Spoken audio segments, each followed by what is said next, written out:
चूनर। सबका से सुनर ले ले अइहा माई के चूनर। राउर सुनी हमर बात आइल नवमी के रात, राउर सुनी हमर बात आइल नवमी के रात। नहीं मांगिले कब रउआ से मुना, सबका से सुनर ले ले अइहा माई के चूनर। सबका से सुनर ले ले अइहा माई के चूनर।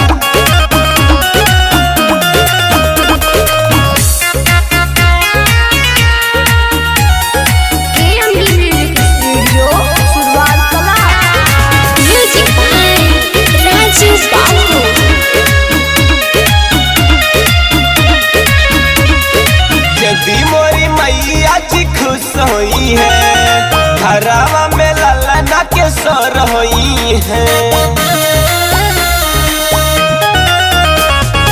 यदि मोरी मैया जी खुश होई है, घरवा में ललना के सोर होई है।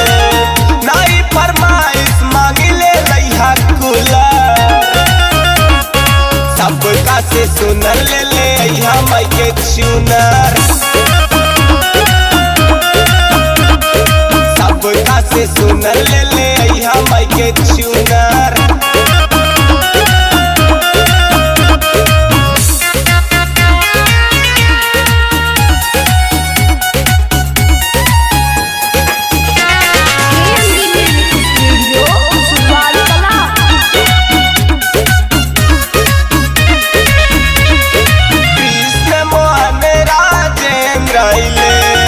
मैया के द्वारे भजन गईले, कृष्ण मोहन राजेंद्र अइले। मैया के द्वारे भजन गईले, दर्शन करे लाले के चली फॉर्च्यूनर। सबका से सुनर ले ले अइहा माई के चूनर। सबका से सुनर ले ले अइहा माई के चूनर।